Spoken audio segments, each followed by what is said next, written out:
오늘 말씀을 통해 붙어 있을 때라는 주제로 말씀 전하겠습니다. 최근에 하루를 정말 정신없이 보낸 적이 있었습니다. 새벽에 일어나 새벽 예배 설교하고 또 바로 대학원에 가서 공부와 또 시험을 치르고 또 찬양단 연습을 하고 집에 돌아오자마자 정신없이 시험과 또 사역 준비를 하다 보니 벌써 하루가 다 지나 있었습니다. 그런데 이상하게 몸은 바쁜데 그 마음은 허전했습니다. 무언가를 열심히 했는데 정작 그 중심이 비어있는 느낌이었습니다.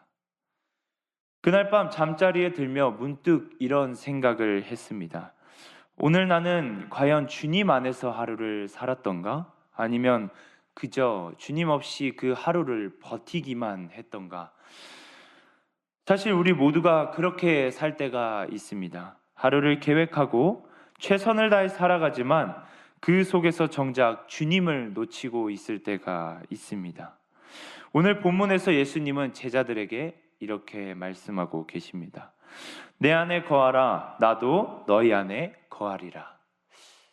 참 우리에게는 익숙한 말씀이지만 막상 이 말씀 앞에 서면 마음이 멈추게 됩니다. 주님 안에 거하며 하루를 살아내야 한다고 하지만 정작 우리들의 하루와 그 삶을 돌아보게 되면 그렇지 못할 때가 너무나도 많은 것 같습니다. 오늘 이 새벽에는 바로 이 마음을 함께 붙들고 싶습니다. 예수님께서 왜 우리에게 내 안에 거하라고 하셨는지, 또 그 말씀 속에 담긴 주님의 마음이 무엇인지 함께 천천히 살펴보며 그 안에서 우리의 하루를 새롭게 시작하기를 원합니다.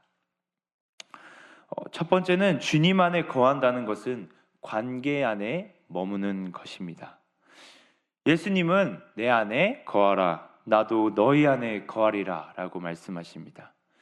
이 말씀은 단순히 믿어라가 아니라 머물라는 초대인 것입니다. 여기서 거한다는 헬라어로 메노라고 하며 머물다, 붙어있다, 끊어지지 않는다는 의미를 가지고 있습니다.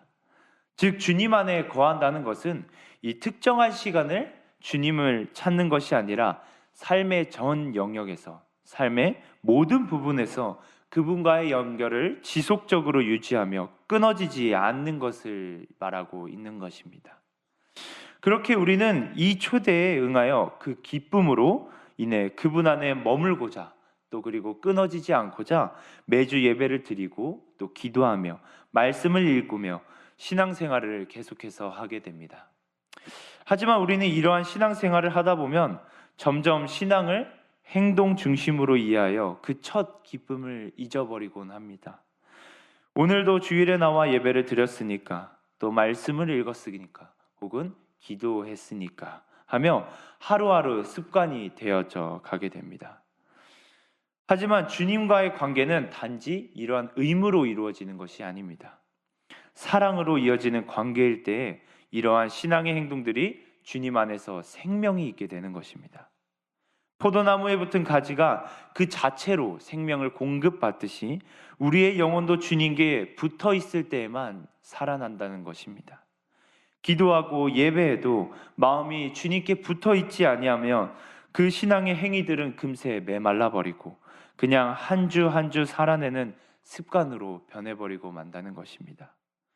그래서 주님은 나를 떠나서는 너희는 아무것도 할 수 없다라고 말씀하신 것입니다. 이 말씀은 인간의 무력함을 지적하는 것이 아니라 그것이 관계로부터 흘러나오는 생명의 법칙임을 가르쳐 주시고 계시는 것입니다. 우리가 그분과의 연결을 놓치면 우리의 열정도, 계획도, 또 능력도 점점 메말라 가게 됩니다.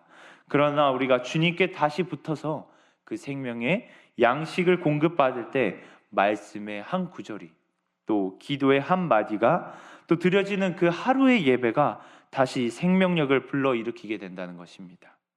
주님 안에 거한다는 것, 그것은 매 순간 주님 지금도 제 안에 계시죠? 주님 지금도 제 안에 거하고 계시죠? 라고 묻는 삶인 것입니다. 진정으로 그분을 의식하는 삶, 그리고 그분과 대화하며 하루를 걸어가는 삶이 진정한 주님 안에 거하는 삶인 것입니다. 그렇게 살아갈 때 우리는 세상의 속도에 휩쓸리지 않고 주님에게부터 끊어지지 않는 진정한 가지로서 살아갈 수 있게 되는 것입니다. 두 번째는 주님 안에 거할 때 삶에는 열매가 맺히게 된다는 것입니다. 예수님은 이어서 말씀하십니다. 그가 내 안에 거하면 사람이 열매를 많이 맺나니 열매는 노력의 결과가 아니라 관계의 결과라고 말씀하시는 것입니다. 가지가 스스로 열매를 만들지 않듯 우리의 삶의 변화도 주님께 붙어 있을 때만 일어나는 것입니다. 주님께 붙어 있는 사람에게는 자연스럽게 사랑과 온유와 인내와 감사와 용서의 열매가 맺히게 됩니다. 하지만 그 열매는 단번에 맺히지 않습니다. 우리가 먹는 과일의 과실이 계절을 거치며 자라나듯 이 열매들 또한 그렇다는 것입니다. 때로는 가지치기에 아픔을 겪고 또 비와 강풍을 견뎌내기도 하며 그러한 시간들을 보이지 않는 시간들을 통해서 더욱 강해지게 되며 그 모든 것을 지났을 때야 비로소 그 과실을 맺게 됩니다. 하나님은 우리 삶에 불필요한 그러한 가지들을 잘라내시며 또 그러한 비와 바람을 맞게 하시며 우리를 하여금 더 풍성한 열매와 더 멋진 열매를 맺게 하십니다. 이 과정은 우리들에게는 굉장히 고통스럽습니다. 하지만 이 사실은 하나님의 손길이 닿고 있다는 증거인 것입니다. 그래서 주님 안에 거하는 사람은 환경보다 주님을 바라보게 됩니다. 기도의 응답이 늦어도 상황이 급박하게 바뀌지 않아도 그는 여전히 그분의 품 안에 머물러 있습니다. 왜냐하면 그분 안에 있을 때만 참된 평안과 축복이 있기 때문입니다.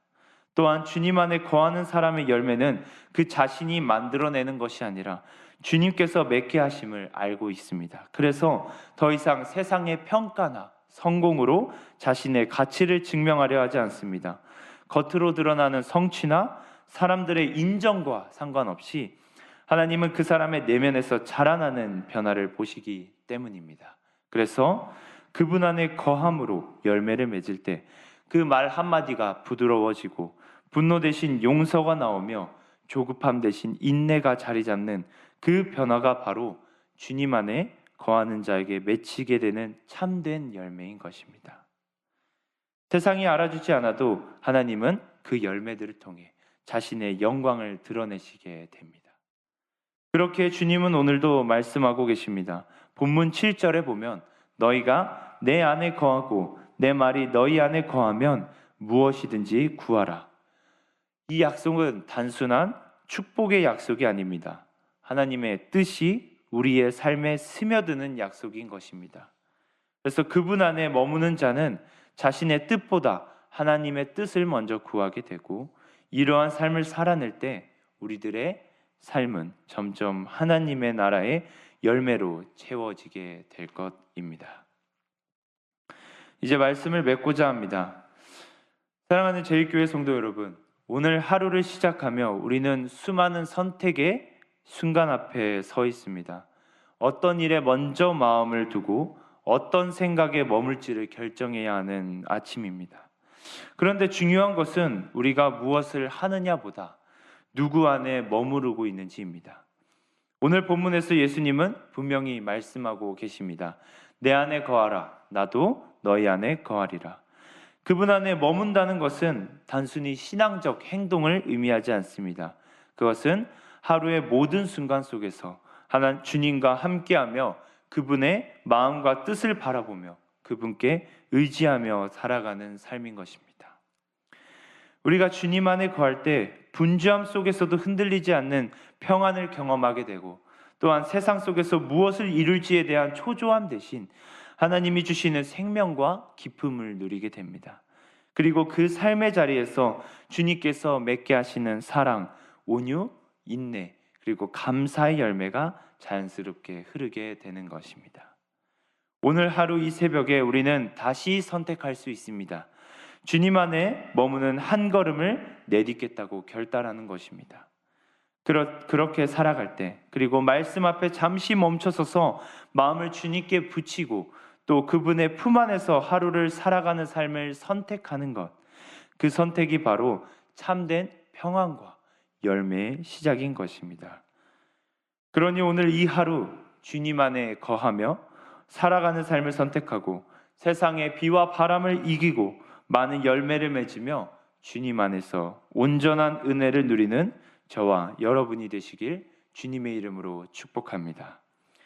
기도하겠습니다.